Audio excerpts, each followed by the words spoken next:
delight for every other thing in life, especially dance and Harry Potter shirts.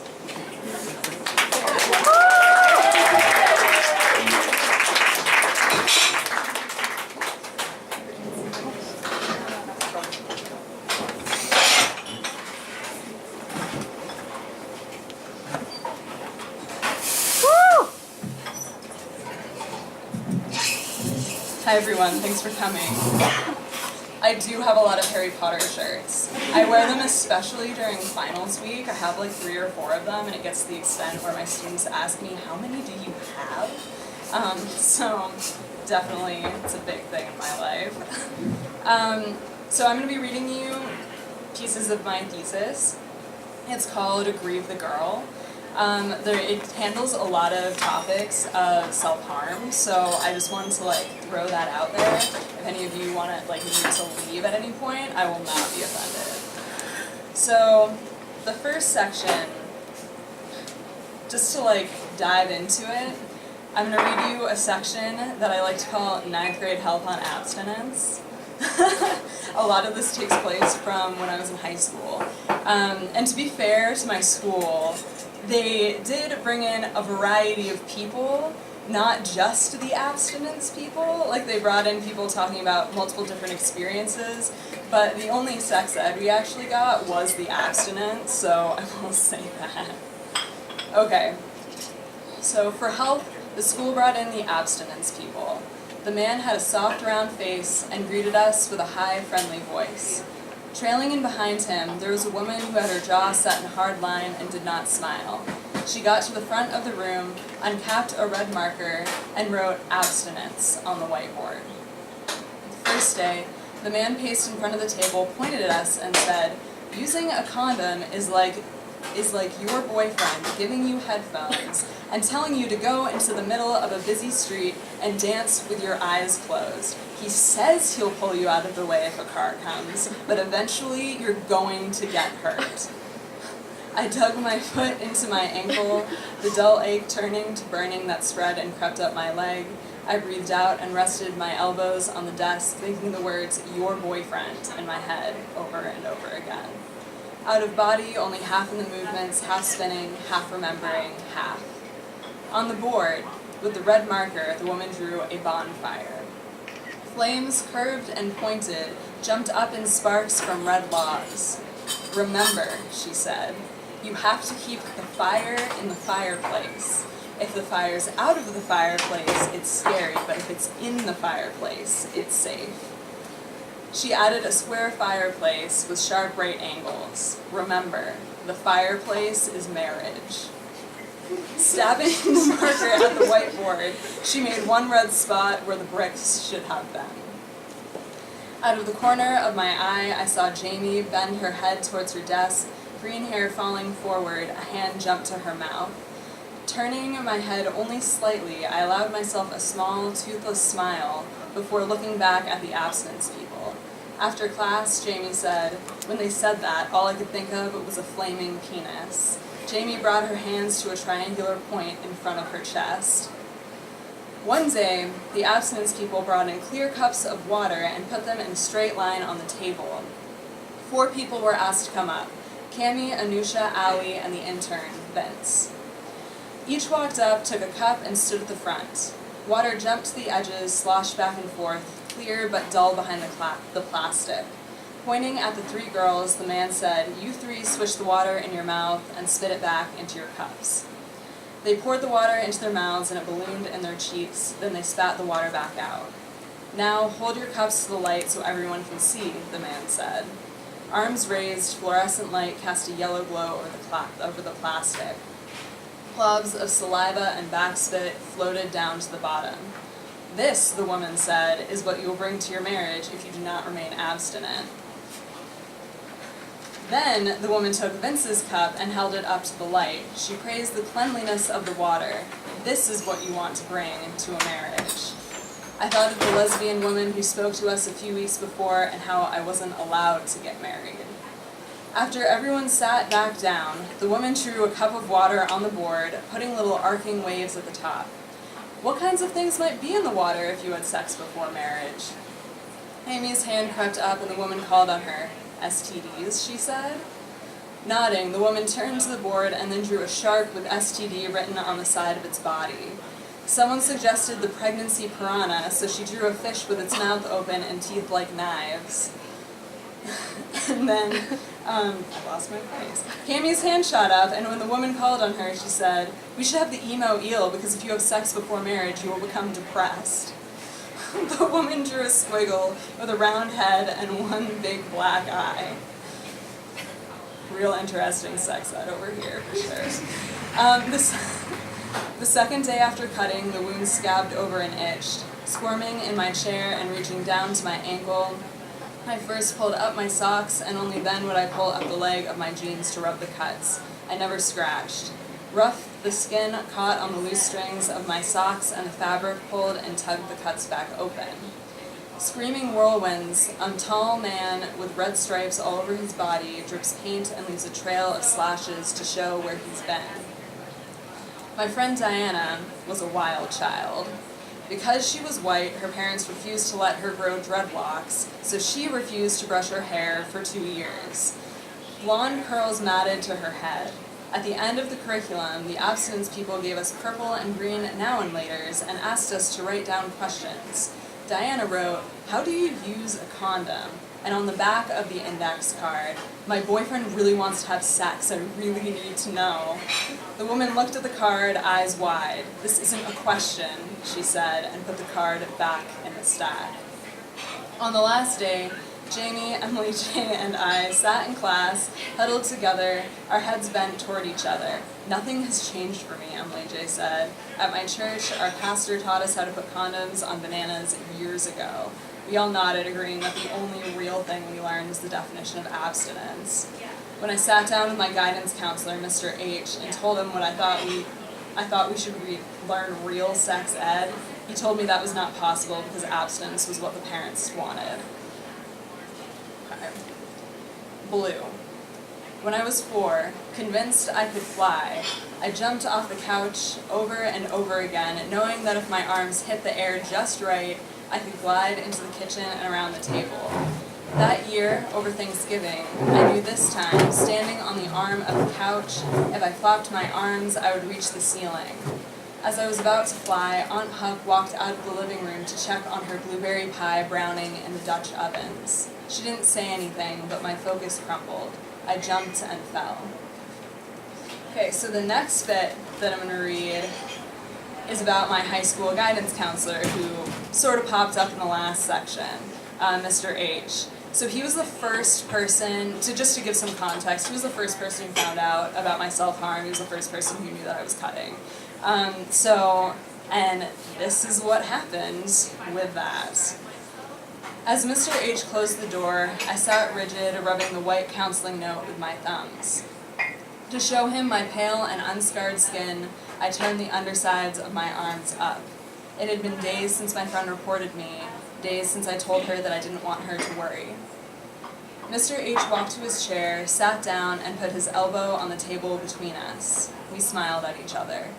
Past him, posters of colleges papered his wall, and the University of Vermont was dead center. My parents went there. I didn't want to think about my parents. "So," he said, "you've been having problems with cutting." As he said this, he took one hand and mimed slashing open his wrist. "When was the last time you cut?" he asked. When he turned his head to the side, I noticed how his ears stuck out and curved at the tips, how his hair was thinning. 2 weeks ago, moving my thumbs against the note, pieces frayed and tore away. "Why did you cut?" He reached for his wrist again, and I blinked. I don't remember. I did remember.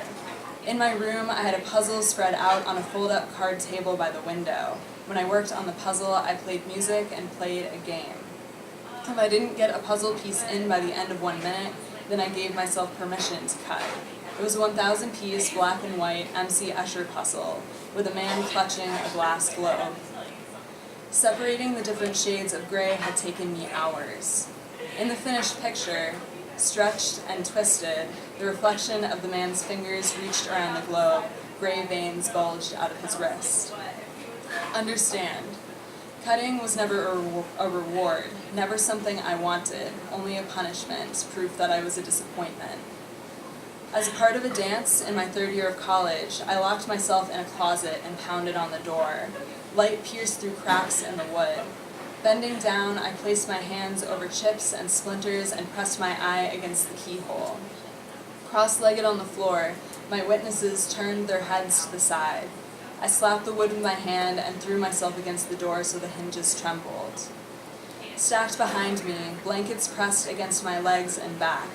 Silence. Letting the doorknob fill my hand, every finger slid over smooth brass.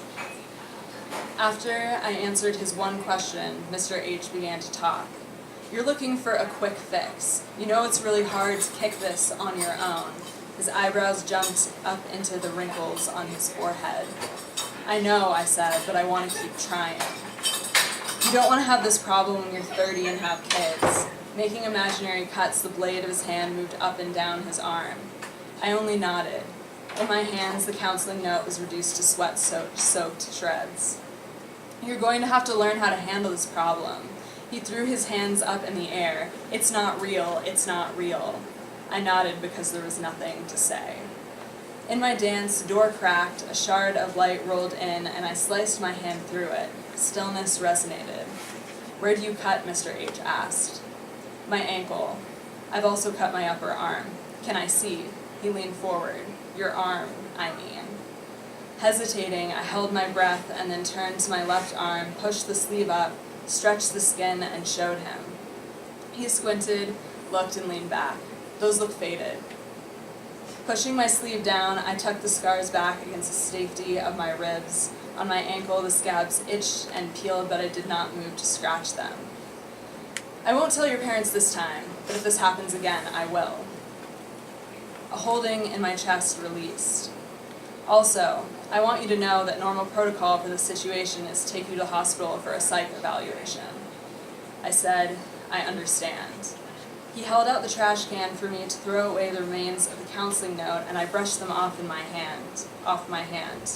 Am I someone you'd want to talk to about this? No. I did not hesitate, my voice firm. I got up, slung my backpack on, and walked out his door, surprised that I was not happy. Instead, there was only a sharpness, a bite. Will anyone love me like this? Bursting out of the closet, I let the door smash against the wall. Spinning and reaching, I ran free through the space, but stopped at the front door leading out of the studio. A few slow steps forward. I rolled through each toe as the floor creaked under my weight. Against the open doorway, my hands hit air as solid as glass. My professor told me that my dance radiated hope. The nightmares didn't stop. I was left with my nails scratching and pulling at my ribcage, trying to rip my heart out, stop feeling anything at all. Red. The relief, the blood, the blade. And then after that, fun fact, normal protocol was not to send me to the hospital for a psych evaluation, as I found out a year later when I talked to the school psychologist. That's definitely not the only bad counseling story I have, but that's the only one that I'm going to be reading today. There's some other pretty bad ones.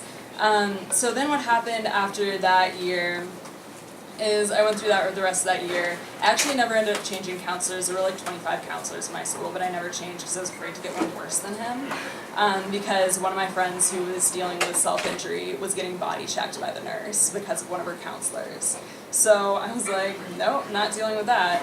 So then over the summer I went to a summer program and started dancing, and I have a section of that, but I'm not going to read it. And then I sort of came back knowing I needed to like actually get help with what was happening. So this is that section, which I thought I was going to chicken out from reading, but that's not going to happen. Okay, so I'm going to read you a section about Mrs. Reynolds. I want Mrs. Reynolds to know my whole story more than anyone. A papier-mâché pig head on a spike stared at us from the corner in Mrs. Reynolds' classroom. Junior year, the first book we read was The Remains of the Day. When she taught us about Stevens, the butler, she described his small corner of the world as she pushed up on the bridge of her glasses and wrung her hands, yelling in surprise every time she dropped a whiteboard marker and it rolled across the floor. Legs dangling over the front of her desk, she also told us a lot of personal stories. I think I want to say that before I read this part. Legs dangling over the front of her desk, she told us, "I've cried my way out of several speeding tickets. Once I was speeding to school and I got pulled over and the officer asked me, 'Did you know this was a school zone?' And I said, 'Oh no, I didn't,' and he let me go." As the room filled with talking and laughter, I may have been the only one to see Mrs. Reynolds' eyes widen and look to the floor. One hand was on her forehead. Under her breath, she said, "What have I taught you? Lie to the police." Some days the world only existed in relation to the razor blade nestled in the box beside my bed.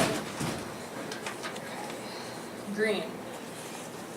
The orange and pink skirt with leopard print and a silver sequined elastic made me into Jungle Girl. I didn't have another name. Sprouting with ferns and trees, my room became a forest wrapped in vines dripping with rain. As Jungle Girl, it was my job to teach Emily and Catherine how to live in the wild by climbing trees, covering their tracks, and eating bugs. And then, Emily and Catherine, wearing frumpy green and white dresses and crowns with red and green rhinestones, taught me how to use a napkin and a fork. Just as I never convinced them to eat bugs, they could not convince me to eat their food. I just kept asking which bugs were on the menu until Emily and Catherine rolled their eyes and we moved on to the next scene. I play a skin and bone instrument. Muscle spirals and tendons stretch as I explore how blood and marrow move. After turning razor blades in my hands, after filling the small green box on my bedside table with bloody tissues, after flushing them, there came a point when I knew this couldn't go on. No matter how much I cut, it was never enough. I wish I could sink into the earth, melt into water. I want the wind to blow the flesh off my bones and to stand so still that tree roots grow over my body. I told myself I would speak to Mrs. Reynolds on Tuesday, but seeing the other students swarming out of their seats and to the door, I was caught in the tide of their movement and my feet carried me into the hall. Wednesday, December 1st, I went to class and sat in the second row behind Jennifer, who wore a pink sweater with vertical intersecting cables. Squeezing my hands together to keep them from trembling, I tried to listen to Mrs. Reynolds talk about poetry out loud. As she paced in front of us, her black flats slid on the floor, her ankle-length skirt swished back and forth, and the white polka dots on the fabric bent in the folds. We watched a video of a boy who, hair wet with sweat, recited a poem by Billy Collins. As we watched, I scratched my neck. Turning off the projector and standing in front of the whiteboard, Mrs. Reynolds explained that we were to pick a poem from the POL website, memorize it, and recite it in front of the class a month from now. Understand, I was painfully shy. After class, students streamed out the door, but I resisted the pull and forced myself to Mrs. Reynolds' desk. As she collected her papers, I stood for a moment, left hand gripping the strap of my backpack, staring at the gray and blue flecks in the desktop. Standing there, suddenly empty, I said Mrs. Reynolds' name. "Yes," she said. Stiff, my toes curled. "Could I meet with you during fifth period?" Mrs. Reynolds nodded. The space between her eyebrows wrinkled as she said, "Of course." Thanking her, I turned to go out the door, wondering if she, somehow, already knew what I was going to tell her. During history, in the computer lab, I kept hitting the wrong keys. Willing myself to be in control, I watched my fingers shake above the keyboard. I wondered if, during chorus, my voice would break and refuse to sing. The window blinks and black glass stretches and twists my gray reflection. After chorus, I rushed through the hallway and up the stairs to Mrs. Reynolds' classroom. I waited outside with my head bowed. When she came out of her room and saw me, she smiled and we began walking. "Is it all right if we speak in my office, or do you want this to be a private conversation?" "Yes, actually no." All I could hear were Mrs. Reynolds' shoes on the floor. "Is this about the poetry?" "No." We ran into Mrs. Anthony. Stopping, Mrs. Reynolds asked to use her room for a 5-minute conversation. I didn't react. In Mrs. Anthony's room, I don't remember seeing projects, but there was a poster, glossy and manila, on the use of passive voice. We pulled up desks. Before sitting down, Mrs. Reynolds asked, "What's going on?" She leaned forward, gripping the top of the chair with her hands. "I've been having trouble with cutting, and I wanted to sell someone before it got worse again." I said it, sat down, and flushed. Letting go of the desk, she stood upright, cutting like. Holding out one arm, she took her other hand and mine, slashing it open. I flinched, but then became eerily calm and said, "Yes." Mrs. Reynolds dropped herself into the desk and said, "Oh, Julia." Remembering this, I see Mrs. Reynolds over my right shoulder. And Julia's my old name, that I don't go by anymore. Green.